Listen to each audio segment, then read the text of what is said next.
now we are with Lara Inks. So nice to have you here. Thank you. Lara is the director and administrator of the Graffiti Project, a nonprofit project that we're going to be talking about. But first, Lara, I want to know, how do you get involved in arts? Well, I have a degree in art education, and I've been an art educator for about 20 years. And recently I've become a social activist with the art education as well. Oh, good to hear.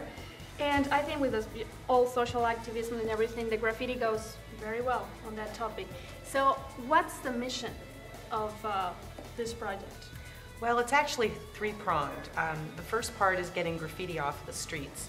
A lot of these artists, they make their art just to have it seen and have it, be out there. Mm-hmm. And the idea is having them come off the streets, off of buildings, and putting their work onto canvas and boards and other movable objects, so that I can actually approach galleries and coffee shops and restaurants to have the work shown.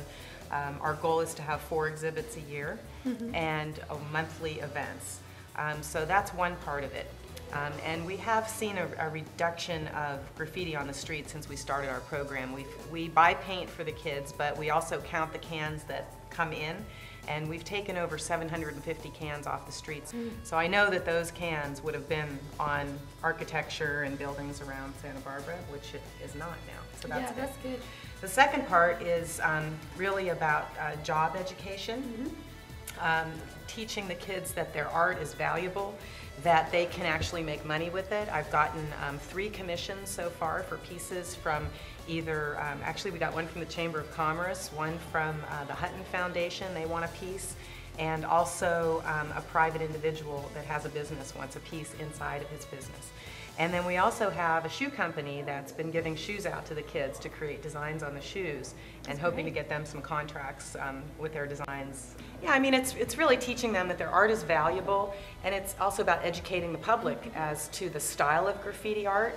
Graffiti's not just going out bombing and putting their gang symbols and tags, and messing things up, but it's really a legitimate, beautiful art style that's revered around the world. And in fact, in most big cities, there are actually places where it is sanctioned for them to go out and create their art, which I would love to have here in Santa Barbara. That's something else I'm working towards.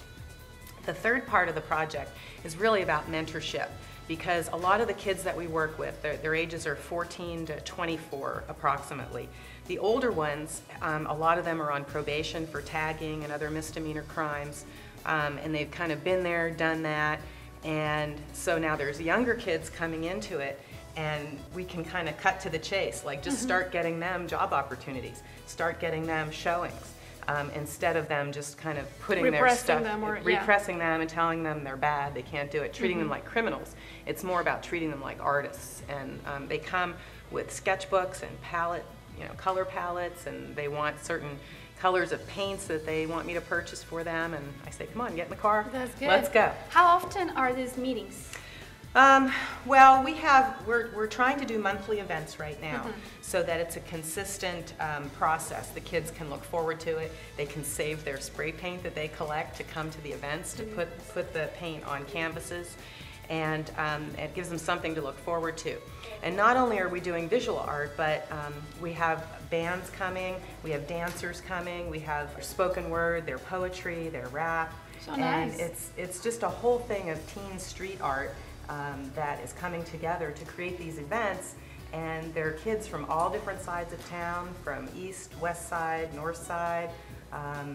They love it. They're all different races, all different socioeconomic backgrounds. It really is art that's bridging the gap between all these kids to let them know that they're all artists, and that they have a community of artists that they can count on and come and participate with at least once a month. And what's the parents' reaction? I'm curious. It's really cool, because the parents are actually showing up to the art openings, the parents and their siblings, and it's like a family event, because normally these kids are hanging upside down under a bridge at 3 o'clock in the morning doing their work.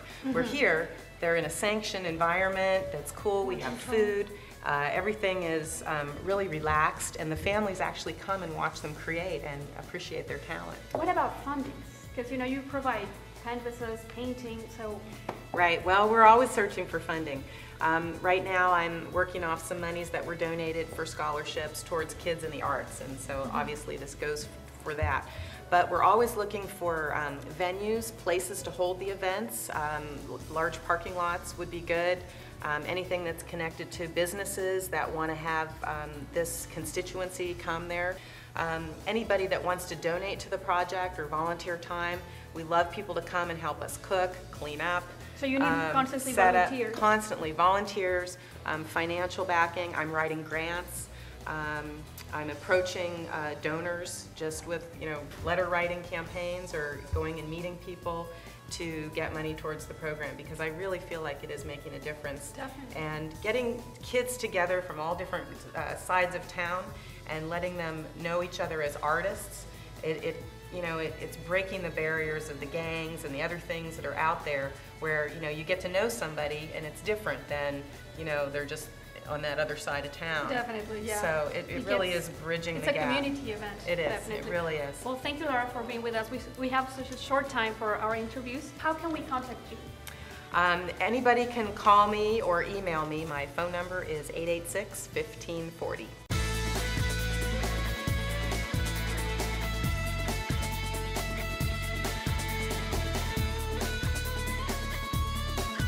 For more information on the Nonprofit Spotlight, check our website at www.sbchannels.tv or call 963-3893.